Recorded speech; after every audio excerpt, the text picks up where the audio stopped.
Halo sobat youtuber, kembali di channel Gatot.id. Di video kali ini saya akan berikan tip bagaimana cara pengisian DJP online. Syarat apa yang harus kita penuhi sebelum kita mengisi DJP online? Yang pastinya perangkat laptop, tidak handphone seperti ini, kemudian koneksi internet yang cukup stabil agar saat melakukan pengisian tidak ada loading ataupun kendala buffering. Karena yang telah saya alami menggunakan koneksi yang tidak stabil, jam padat, itu buffernya cukup lumayan dan akan menyita waktu saat sobat melakukan pengisian. Langsung saja ke topik pembahasan materi kali ini, cara pengisian DJP online. Tapi sebelum kita lanjut ke topik pembahasan materi, jangan lupa untuk tekan tombol like dan subscribe agar channel Gatot.id terus berkembang dan memberikan inspiratif buat kita semua. Untuk mengisi DJP online pajak itu saya sarankan menggunakan PC ataupun perangkat laptop ya, karena cukup berat untuk loading dan membutuhkan resource yang agak tinggi agar lebih cepat dan lebih enak kita mengisi. Sini kita harus untuk login kita perlu nomor NPWP dan kemudian password yang sudah kita dapat saat kita mendaftar kemudian kita masukkan kembali e-pin ya. Nah, buat kamu yang lupa password bisa klik tombol lupa password di bagian bawah, juga bisa registrasi ya. Tapi saya sarankan untuk registrasi langsung ke offline ya, ke kantor pajak agar lebih mudah dan lebih cepat. Nah, ini adalah tampilan dari dashboard dari DJP online ya. Seperti ini, sobat bisa lihat, bisa cek bagaimana tampilannya. Di sini ada menu informasi, profil, bayar, kemudian lapor, kemudian layanan. Nah, kita klik tab lapor ya. Dari tab lapor ini kita harus menunggu beberapa saat sampai proses loading selesai, karena untuk mengakses ini cukup lumayan berat ya, meskipun saya menggunakan koneksi dedicated ya internetnya ya, tapi masih agak lumayan lama.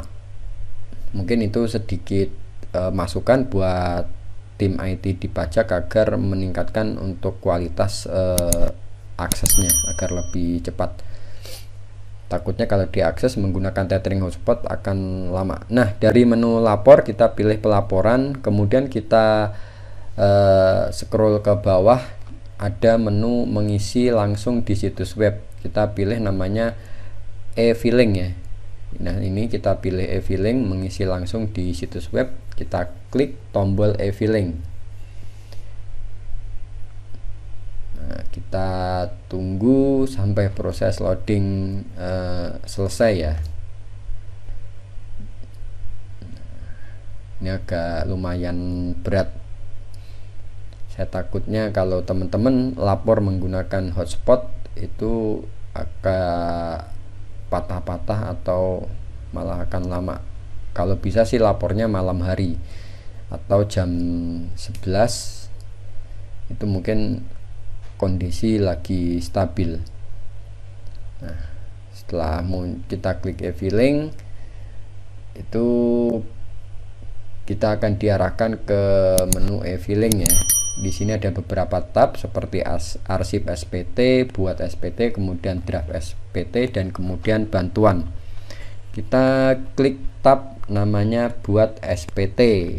Nah, buat SPT seperti ini, kita klik, kemudian akan muncul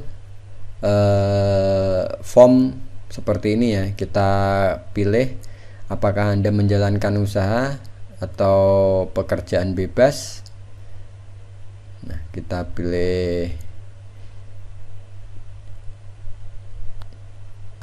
ya. Kalau sobat misalkan tidak ya silakan tidak, kemudian kalau ya silakan ya. Ini harus kita pilih.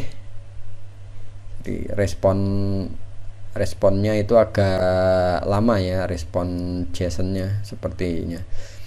Jadi loadnya itu agak delay beberapa saat. Oke, di sini kita lanjut ke pertanyaan kedua. Apakah Anda seorang suami atau istri yang menjalankan kewajiban? Kita pilih ya.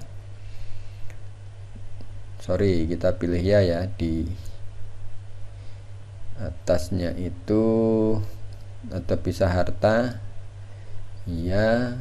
Kemudian di sini Anda dapat menggunakan formulir 1770S. Pilih yang form yang akan digunakan. Di sini ada dengan bentuk formulir, dengan panduan, atau dengan upload SPT. Saya sarankan menggunakan bentuk formulir yang sudah disediakan ya. Kita klik tombol SPT 17.0S dengan formulir ya. Kita klik tombol buttonnya. Nah, dan kita tunggu beberapa saat sampai proses load form berikutnya muncul ya. Jadi teman-teman saat upload, saat mengisi ataupun mengisi jenisnya panduan ataupun upload, itu harus sabar. Benar-benar harus sabar karena di sini kita diuji untuk menunggu step form berikutnya ya. Oke, kita pilih tahun pajak yang akan kita lapor, misalkan 2021 atau 2020. Kemudian kita tekan next, buat SPT seperti ini. Nah, kalau kembali lagi seperti ini, kita tekan lagi, kita pilih, karena ini masih proses loading. Seharusnya kalau koneksi kalau stabil, dia langsung next ke form berikutnya ya. Karena dia mungkin feedbacknya nggak nyampe, dia balik lagi. Oke, kita tekan selanjutnya. Nah, ini ada delay juga. Jadi teman-teman harus siapkan koneksi yang benar-benar stabil ya. Nah, setelah muncul pertanyaan ini, karena saya sudah mendapatkan form SPT, jadi saya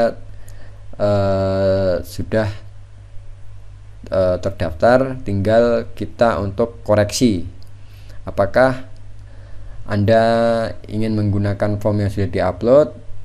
Ya, saya akan menggunakan data tersebut atau tidak. Kalau sobat sudah, biasanya kalau dari kantor atau dari perusahaan yang kita tempat bekerja itu sudah disubmit, tinggal kita gunakan data yang sudah ada, tinggal kita pilih ya.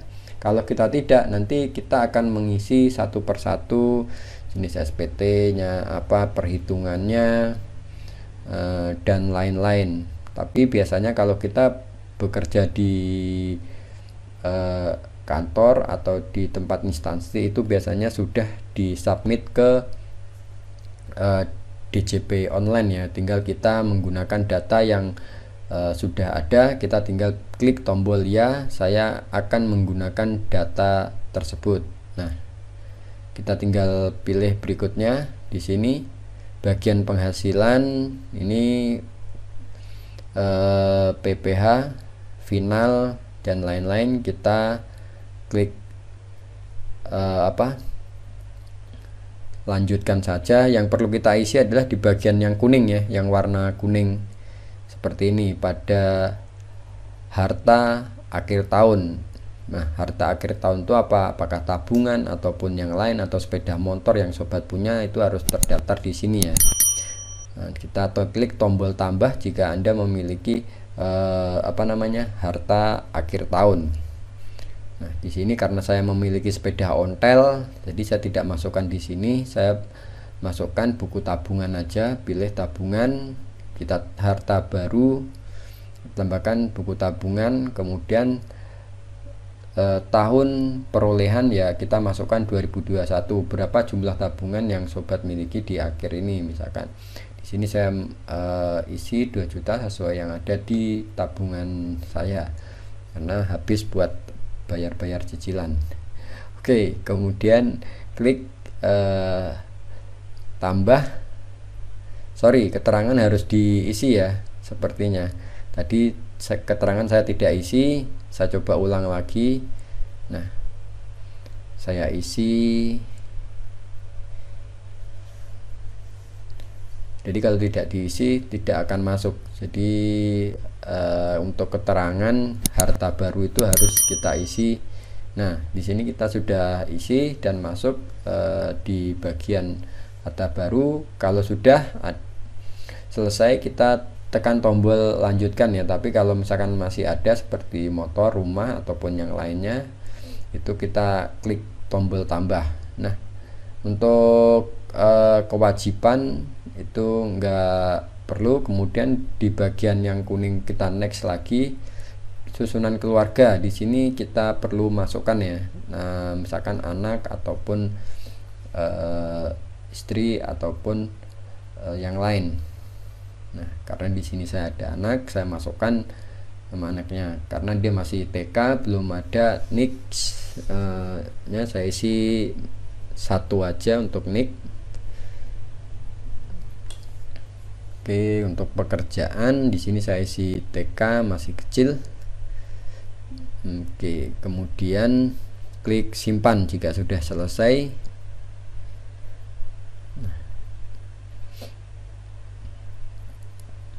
Jadi ini agak cukup lumayan lama respon type-nya.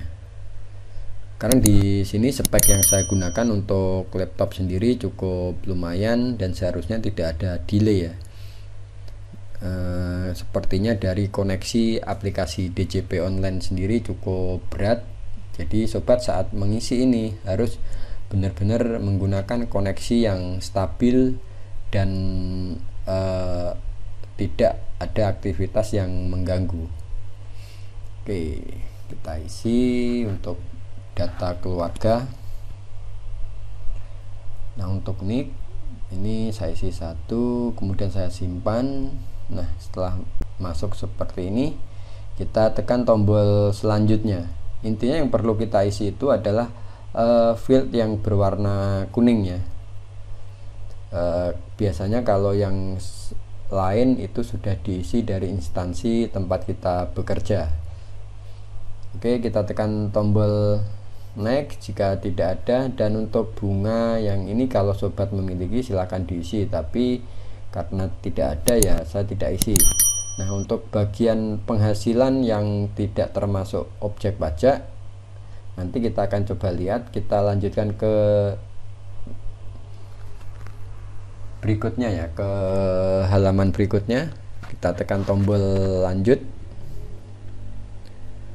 Oke, sambil menunggu.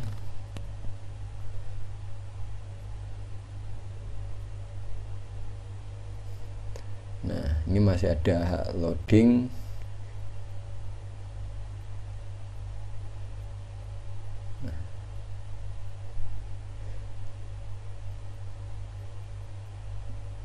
Oke, kita lanjut.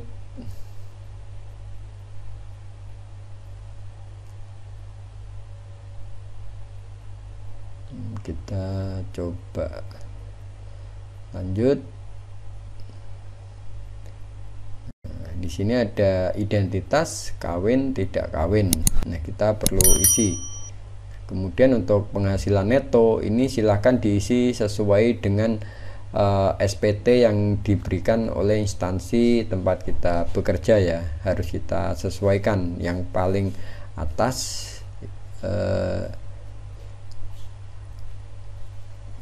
kemudian untuk PPh terutang itu kita sesuaikan dengan SPT ya, SPT yang sudah diisi. Jadi kita tinggal mencocokkan aja. Kalau SPT-nya sudah kita dapat, kita cocokkan yang sudah disubmit oleh instansi tempat kita bekerja ya. Kalau statusnya sudah nihil, kita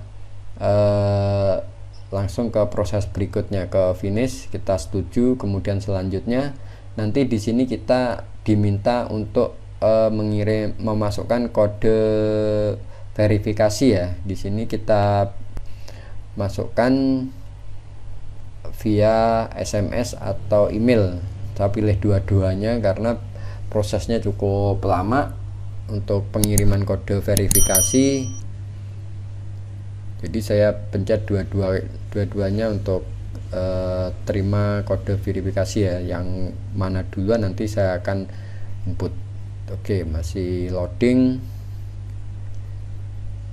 kita harus sabar menunggu selama proses pengiriman kode aktivasi ya. Pokoknya intinya kalau sudah nihil sobat berarti sudah berhasil, tapi tinggal menunggu aktivasi dari pajak untuk kita submit.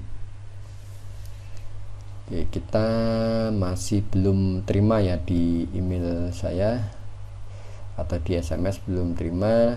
Saya coba untuk kirim ulang kode aktivasi melalui tombol kuning yang sudah ada ya. Oke, kita coba tunggu beberapa saat, belum ada di email notif saya, belum masuk. Oke, nah ini di email saya sudah masuk. Saya coba copy kode verifikasinya ya, kode verifikasi saya copy. Kita masukkan, apakah valid. Ternyata pesan kesalahan session timeout, berarti kelamaan menunggu session dari DJP online sudah logout. Kita harus refresh dan masuk lagi ke DJP online. Kalau seperti itu sobat jangan panik, sobat logout kemudian masuk lagi ke DJP online. Sebetulnya nggak perlu kita logout, tinggal kita refresh dari browser atau klik OK, secara otomatis DJP online akan keluar ke halaman login ya. Kita masukkan kembali NPWP dan password, kemudian dari sini kita pilih menu draft ya. Ini masih sama dengan tampilan yang dashboard awal setelah login. Kita pilih draft, bedanya kita pilih draft untuk mendapatkan kode aktivasi lagi. Kita pilih di bawah aksi yang kirim SPT. Nah, kita klik, nah, kita masukkan lagi kode yang tadi. Oke, kita kirim SPT. Nah, sudah berhasil dan sudah sukses, berarti mengisi SPT via online sudah berhasil. Dan cara untuk pengisian SPT sudah berhasil dengan status nihil, berarti kita sudah selesai dalam pengisian SPT secara online via djponline.go.id. Jika ada kendala ataupun kesulitan bisa share di kolom komentar. Sampai ketemu di tutorial ataupun tip berikutnya di channel Gatot ID.